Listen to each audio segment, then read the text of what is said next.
लगातार तीसरी बार मोदी जी के नेतृत्व में भारत की जनता ने स्पष्ट जनादेश दिया और पंडित जवाहरलाल नेहरू जी का वो रिकॉर्ड जिसके ऊपर वो बहुत इतराते थे उसकी बराबरी हो गई। सर्वसम्मति से प्रधानमंत्री के कैंडिडेट बनने वाले मोदी जी और शून्य वोट पाकर प्रधानमंत्री के कैंडिडेट बनने वाले नेहरू जी, वाकई कैसे तुलना हो सकती है।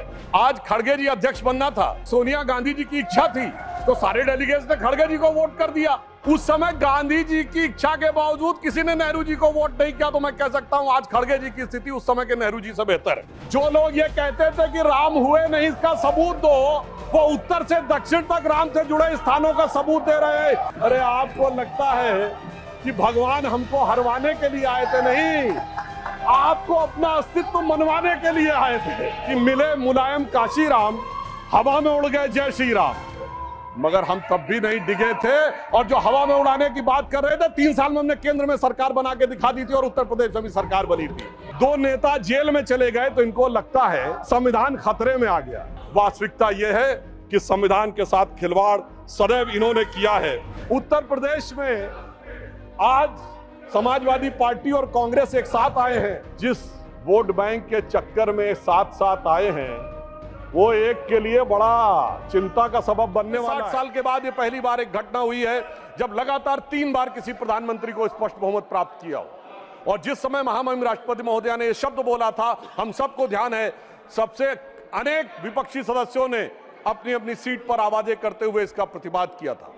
संभवतः उनके मन में इस बात के लिए स्वीकार्यता नहीं हो पा रही थी कि ये कैसे हो गया कि लगातार तीसरी बार मोदी जी के नेतृत्व में भारत की जनता ने स्पष्ट जनादेश दिया और पंडित जवाहरलाल नेहरू जी का वो रिकॉर्ड जिसके ऊपर वो बहुत इतराते थे उसकी बराबरी हो गई। मगर हमारे बहुत से विपक्षी सदस्य कहते हैं कि साहब नेहरू जी की बराबरी तो मोदी जी से नहीं हो सकती। तो सभापति महोदय, मैं आपके माध्यम से कहना चाहता हूं कि तीसरी बार मोदी जी चुन के आए हैं और ये मैं भी मानता हूं कि नेहरू जी और मोदी जी में बराबरी नहीं हो सकती, इसलिए तीसरी बार आने पे मैं सिर्फ 3 बिंदु दूंगा जिस पर हम मानते हैं कि नेहरू जी और मोदी जी की बराबरी नहीं हो सकती। नंबर 1, जब मोदी जी इस देश के प्रधानमंत्री के कैंडिडेट चुने जाने थे, सभापति महोदय, मुझे आज तक याद है 13 सितंबर 2013 शाम 6 बजे भाजपा की पार्लियामेंट्री बोर्ड की बैठक होनी थी और मोदी जी स्वयं उसके मेंबर थे, मगर उन्होंने कहा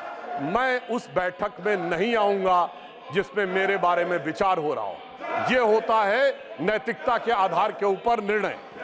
और उस समय राजनाथ सिंह जी पार्टी के अध्यक्ष थे, तो मुझे यह दायित्व दिया गया था कि मैं मोदी जी को रिसीव करके अध्यक्ष के कमरे में बैठा लूं और जब बैठक समाप्त हो जाए तो सब एक साथ जाएंगे प्रेस कॉन्फ्रेंस में घोषित करने के लिए। और महोदय, पूरा पार्लियामेंट्री बोर्ड एक मत था, सारे कार्यकर्ता एक मत थे और पूरा देश एक मत था और तब प्रधानमंत्री के कैंडिडेट मोदी जी घोषित हुए। उधर पंडित जवाहरलाल नेहरू जब कैबिनेट मिशन प्लान के तहत 26 अप्रैल 1946 को कांग्रेस का नया अध्यक्ष चुना जाना था और उसके लिए कांग्रेस वर्किंग कमेटी की बैठक होनी थी और 20 अप्रैल को मौलाना आजाद को गांधी जी ने लेटर लिखा कि आप अपना नामांकन वापस ले लीजिए और मैं चाहता हूं कि नेहरू जी प्रधानमंत्री बने। परंतु इसके बावजूद उस बैठक के अंदर क्या हुआ इसका रिकॉर्ड आचार्य कृपलानी ने अपनी किताब Gandhi his life and thought, Maulana Azad ने अपनी किताब India wins freedom, Rajmohan Gandhi ने अपनी किताब सरदार पटेल और उस समय के सबसे प्रख्यात पत्रकार दुर्गादास ने अपनी किताब India from Curzon to Nehru and thereafter में लिखा है कि 1 वोट मिला पट्टाभी रमैया को और शायद 1 या 2 वोट मिले आचार्य कृपलानी को, शेष सारे वोट मिले सरदार पटेल को और 0 वोट मिले जवाहरलाल नेहरू जी को। वाकई कैसे तुलना हो सकती है? सर्वसम्मति से प्रधानमंत्री के कैंडिडेट बनने वाले मोदी जी और 0 वोट पाकर प्रधानमंत्री के कैंडिडेट बनने वाले सरदार हमारे नेहरू जी। एक वो नेता जिसको पूरे देश ने नेता माना, एक वो नेता जिसको उसकी पार्टी में किसी ने नेता नहीं माना। इसलिए वाकई तुलना नहीं हो सकती। बल्कि मैं तो कहना चाहूंगा, आज खड़गे जी अध्यक्ष बनना था तो सोनिया गांधी जी की इच्छा थी तो सारे डेलीगेट्स ने खड़गे जी को वोट कर दिया। और शशि थरूर जी ने नामांकन वापस कर लिया। उस समय गांधी जी की इच्छा के बावजूद किसी ने नेहरू जी को वोट नहीं किया, तो मैं कह सकता हूं आज खड़गे जी की स्थिति उस समय के नेहरू जी से बेहतर है। हमारे प्रधानमंत्री श्री नरेंद्र मोदी जी को कितने देशों ने अपना सर्वोच्च नागरिक सम्मान दिया है। इसमें Bhutan, France, Papua New Guinea, Fiji, रूस और मालदीव। और मेरे विरोधी विशेष रूप से सुने, इसके अतिरिक्त तमाम मुस्लिम देश, Egypt, Saudi Arabia, United Arab अमीरात, बहरीन, अफगानिस्तान और विशेषकर ध्यान दें फिलिस्तीन, इतने देशों ने अपना सर्वोच्च नागरिक सम्मान प्रधानमंत्री श्री नरेंद्र मोदी जी को दिया, जो भारत के इतिहास में किसी मंत्री को नहीं मिला। और प्रधानमंत्री जी ने किसको सर्वोच्च सम्मान दिया? हमने भारत के, हमारी सरकार ने और सरकार की बनाई समिति ने सिर्फ हमारे नेताओं स्वर्गीय अटल बिहारी वाजपेयी जी और आदरणीय लाल कृष्ण आडवाणी जी को ही भारत का सर्वोच्च नागरिक सम्मान नहीं दिया, हमने कांग्रेस के भी नेताओं को सम्मान दिया। कांग्रेस के 3 बड़े नेताओं को भारत रत्न मिला। मदन मोहन मालवीय जी को हमारी सरकार में भारत रत्न मिला, प्रणब मुखर्जी जी को हमारी सरकार में भारत रत्न मिला, पीवी नरसिम्हा राव जी को हमारी सरकार में भारत रत्न मिला, हमारी पार्टी के नहीं थे परंतु कर्पूरी ठाकुर जी को भारत रत्न मिला, और कांग्रेस के नेता एससी जमीर और तरुण गोगोई जी को पद्म अवार्ड मिला। दूसरी तरफ नेहरू जी ने क्या किया? न किसी से अवार्ड मिला। अरे भाई, दूसरी पार्टी छोड़िए, अपनी पार्टी के सरदार पटेल और बाबा साहब अंबेडकर को भी नहीं दिया, उन्होंने अपनी सरकार से खुद को भारत रत्न ले लिया। यानी एक मोदी जी जिन्होंने सबको भारत रत्न दिया और एक उनकी सरकार जिसमें खुद को भारत रत्न मिल गया। तो मैं मानता हूं कि इन तीनों बिंदुओं पर नेहरू जी और मोदी जी में कोई तुलना नहीं है। इसलिए मैं कह सकता हूं कि मोदी जी नेहरू जी की तुलना में एक अतुलनीय प्रधानमंत्री हैं और उन्होंने यह अतुलनीय उपलब्धि हासिल की। जब भारत की सांस्कृतिक चेतना की बात आती है तो निश्चित रूप से हमारे मन में नालंदा, बोधगया और उसी के साथ साथ भव्य श्री राम मंदिर का विषय भी आता है।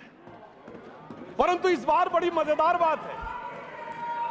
मजेदार बात है कि अयोध्या की लोकसभा सीट पर हमें वांछित सफलता नहीं मिली और उसको लेकर इनके चेहरों के ऊपर जो चमक दिखाई पड़ती है, ये अपने आप में राजनीतिक विश्लेषकों के लिए एक फूड फॉर थॉट है।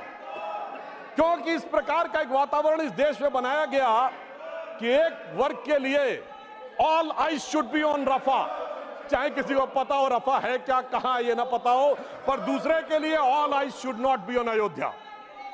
परंतु मैं ये भी बताना चाहता हूं सभापति महोदय, ये लोग समझ नहीं पाए। अयोध्या में जब हमें वांछित सफलता नहीं मिली तो हमारे विरोधी बता क्या रहे हैं? देखिए साहब, आप अयोध्या हार गए, बस्ती हार गए, प्रयागराज हार गए, चित्रकूट हार गए, नासिक, रामटेक और रामेश्वरम, यानी भगवान राम से जुड़े सारे स्थलों के बारे में बता रहे हैं कि यहां भारतीय जनता पार्टी को वास्तविक, जैसे कई तो ऐसी सीटें थी, रामेश्वरम कभी नहीं जीते थे। परंतु महोदय मैं कह रहा हूं, ये समझ नहीं पाए प्रभु की लीला क्या है। जो लोग ये कहते थे कि राम हुए नहीं, इसका सबूत दो, वो उत्तर से दक्षिण तक राम से जुड़े स्थानों का सबूत दे रहे हैं कि अयोध्या भी राम से जुड़ी थी, बस्ती भी जुड़ी थी, प्रयागराज भी था, रामटेक भी था, रामेश्वरम भी था। अरे आपको लगता है कि भगवान हमको हरवाने के लिए आए थे? नहीं, आपको अपना अस्तित्व मनवाने के लिए आए थे। और मैं ये भी बताना चाहता हूं महोदय, रामचरितमानस और रामायण में भी उल्लेख है कि एक बार नागपाश भगवान राम को भी लगा था और नागपाश लगने के कारण एक मूर्छा आ गई थी और तब राम विरोधी दल में बड़ी खुशियां छा गई थी। मगर वो प्रभु की लीला का हिस्सा था, सिर्फ हनुमान जी को अपनी शक्ति याद दिलाने के लिए। और ऐसा पहली बार नहीं हो रहा है, ऐसा पहली बार नहीं हो रहा है सभापति महोदय। आज से 30 साल पहले मुझे याद है उत्तर प्रदेश में जब समाजवादी पार्टी और कांग्रेस सबने मिलकर सरकार बनाई थी, सपा बसपा और कांग्रेस आई ने मिलकर, तब एक नारा लगा था कि मिले मुलायम काशीराम, हवा में उड़ गए जय श्री राम। मगर हम तब भी नहीं डिगे थे। और जो हवा में उड़ाने की बात कर रहे थे, 3 साल में हमने केंद्र में सरकार बना के दिखा दी थी और उत्तर प्रदेश में भी सरकार बनी थी। अरे अब तो इतना अंतर आया है, तब आप हवा में उड़ाने की बात कर रहे हैं, अब आप एक एक स्थान को बता रहे हैं। आप निश्चित रहिए, जिसे एक हम लोग जो प्रसिद्ध भजन सुनते थे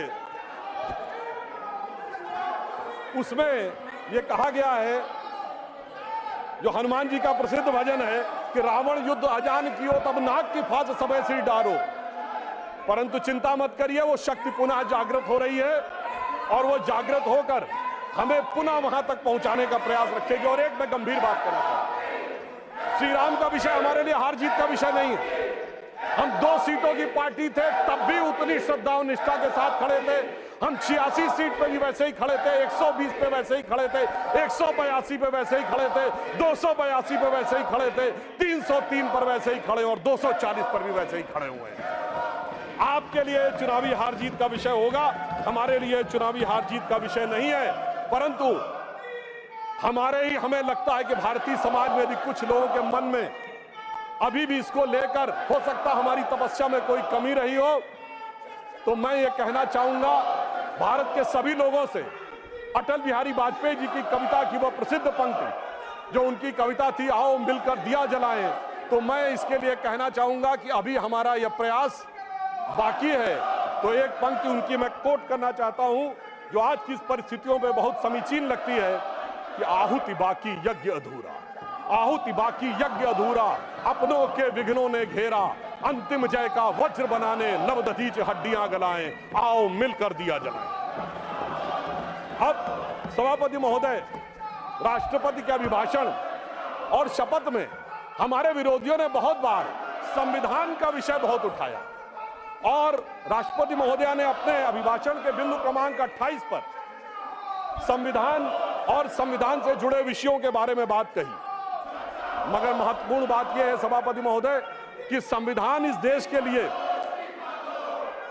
कितना महत्वपूर्ण है और इन लोगों ने अपने समय में संविधान में क्या किया और किस भावना से प्रेरित किया, मैं 3 उदाहरणों के कंपैरिजन से बताना चाहता हूं। सभापति महोदय, सितंबर 1934 में नाजी पार्टी का न्यूरमबर्ग में कन्वेंशन हुआ, जिसमें नाजियों की बड़ी प्रसिद्ध film Triumph of the will का मंचन हुआ और उस मंचन के बाद हिटलर के राइट हैंड आदमी रुडोल्फ हेस ने नारा लगवाया था, Hitler is Germany and Germany is Hitler. और ठीक वही नारा 1976 में कांग्रेस के देवकांत बरुआ जो राष्ट्रीय अध्यक्ष थे उन्होंने लगाया, India is Indira and Indira is India. यानी सोचिए कि ये किन विचारों से प्रेरित थे और संविधान कितने बड़े खतरे में था। मैं दूसरा उदाहरण देना चाहता हूं। 26 अप्रैल 1942 को जर्मनी की संसद रीस्टैग को संबोधित करते हुए हिटलर ने कहा जजों को कि जो जज आज के युग की आवश्यकता नहीं समझते, मैं इंटरवीन भी करूंगा, उनको सुपरसीड भी करूंगा और उन्हें पद से भी हटाऊंगा। और ठीक यही काम 24 अप्रैल 1973 को श्रीमती इंदिरा गांधी ने किया, जब उन्होंने जजेस को सुपरसीड किया और कमिटेड जुडिशरी की बात कही। अर्थात संविधान के ऊपर खतरा और संविधान से किस प्रकार की परिस्थितियां थी आज की पीढ़ी को याद नहीं होगा। 38वां और 39वां संविधान संशोधन के द्वारा न्यायिक समीक्षा के अधिकार को समाप्त कर दिया गया, यानी कोई जुडिशरी इस बात पे कोई टिप्पणी नहीं कर सकती है। वो लोग आकर आज कहते हैं कि वो संविधान की रक्षा करने वाले हैं। और मैं यह भी याद दिलाना चाहता हूं, श्री जॉर्ज फर्नांडिस जी जैसे नेता को हाथ में हथकड़ी लगाकर सड़क के ऊपर चलाया गया, वो लोग आज कहते हैं कि इनको संविधान की रक्षा करने की आवश्यकता है। और 42वां संविधान संशोधन ऐसा संविधान संशोधन था महोदय जिसमें 40 आर्टिकल बदले गए, 14 आर्टिकल नए जोड़ दिए गए, 2 नए चैप्टर जोड़ दिए गए और बाबा साहब अंबेडकर ने प्रीएम्बल ऑफ द कॉन्स्टिट्यूशन, जिसे संविधान की आत्मा कहा था, उस आत्मा को भी बदल दिया गया। वो लोग आज कहते हैं, और आज प्रेस की स्वतंत्रता की बात कहते हैं, उस समय जो अखबार छपते थे तो पीआईबी को एक लाइन वेट कर आनी पड़ती थी पीआईबी से, तब जाके समाचार पत्र में कुछ छपता था। और जिसके लिए उस जमाने में एक मशहूर शेर बोला गया था। आप सबको पता होगा कि उर्दू के बड़े प्रसिद्ध शायर गालिब हुए हैं, मीर तकी मीर हुए हैं, शेख मोहम्मद इब्राहिम जोक हुए हैं। तो लोगों ने दिल से दुखी होकर कहा था कि अब तो गालिब जोक साहिर मीर सरकारी, अब तो गालिब ज़ोक साहिर मीर सरकारी, शायरी की हो गई तासीर सरकारी। महोदय, मगर इतना ही नहीं था, यह सिर्फ इमरजेंसी का विषय नहीं था। मैं याद दिलाना चाहता हूं, जब जब ये सत्ता में आए संविधान खतरे में आया। श्री राजीव गांधी जी जब सत्ता में आए और सर्वोच्च न्यायालय ने एक निर्णय दिया और वो निर्णय शरिया के विरुद्ध नजर आया, तो इस देश की संसद ने सर्वोच्च न्यायालय के निर्णय को रौंद कर शरिया को संविधान से ऊपर कर दिया। संविधान खतरे में था और तब हमने उसका विरोध किया। मैं विनम्रता से पूछना चाहता हूं, दुनिया में कोई एक सेकुलर देश बताइए जहां शरिया संविधान से ऊपर होता हो। यह सिर्फ हमारे देश में था और संविधान सबसे बड़े खतरे में था। अब मैं दूसरी बात बताना चाहता हूं, 1992 में पीवी नरसिम्हा राव जी के समय में ढांचा गिरने पर हमारी उत्तर प्रदेश की सरकार बर्खास्त कर दी गई। समझ में आता है, भाजपा की सारी सरकारें बर्खास्त कर दी गई। किस आधार पे? संविधान खतरे में था। 1994 झारखंड मुक्ति मोर्चा रिश्वत कांड, जिसमें यह साबित हो गया कि झारखंड मुक्ति मोर्चा के 3 सांसदों ने पैसा लेकर कांग्रेस की सरकार को बचाया है। उस समय जुडिशियल इम्यूनिटी थी, अब कोर्ट ने उसको हटाया है। संविधान खतरे में था। जब जब ये सत्ता में आते हैं, संविधान खतरे में आता है। और सभापति महोदय, अब मैं ये कहना चाहूंगा, जब मनमोहन सिंह जी की सरकार आई, मैं देश की प्रबुद्ध जनता से पूछना चाहता हूं, ये बताइए देश की सर्वोच्च एग्जीक्यूटिव बॉडी क्या है संविधान के हिसाब से? Union cabinet. ये यूनियन कैबिनेट के ऊपर नेशनल एडवाइजरी काउंसिल किसने बनाई? ये संविधान को खतरे में डालना नहीं था क्या? संविधान खतरे में था। और ये बताइए, नेशनल एडवाइजरी काउंसिल के चेयरमैन को कैबिनेट का रैंक था और वो रैंक असंवैधानिक था। लोगों को याद नहीं होगा, मार्च 2006 में श्रीमती सोनिया गांधी जी को ऑफिस ऑफ प्रॉफिट के मुद्दे के ऊपर इस्तीफा देना पड़ा था क्योंकि वह पद असंवैधानिक था। और यह भी याद होना चाहिए, इसी सदन के सदस्य हैं जय बच्चन जी को पहले इस्तीफा दिलवाया गया, उस चक्कर में खुद भी इस्तीफा देना पड़ गया था। बाद में जब वो री इलेक्ट होकर आई, उस बीच में संविधान संशोधन करके नेशनल एडवाइजरी काउंसिल के चेयरमैन के पद को ऑफिस ऑफ प्रॉफिट से बाहर कर दिया गया।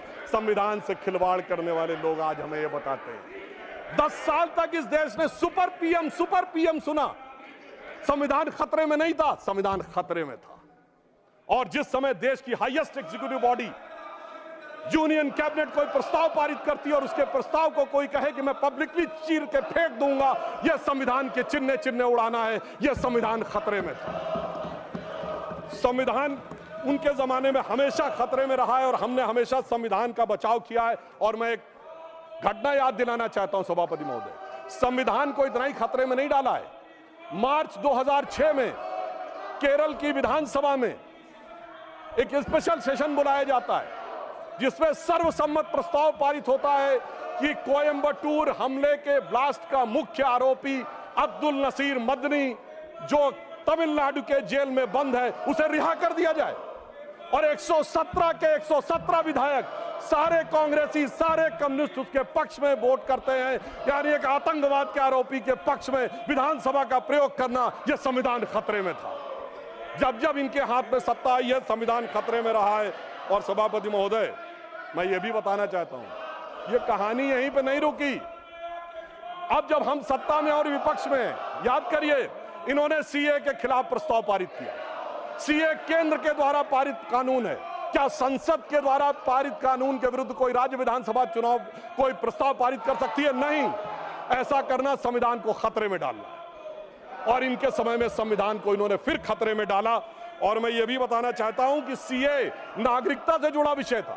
नागरिकता केंद्र का विषय, उसका प्रदेश से कोई मतलब नहीं है। इसके बावजूद नागरिकता से जुड़े केंद्र के कानून पर प्रदेश की सरकारें इनकी प्रस्ताव पारित करें, ये संविधान खतरे में डालें।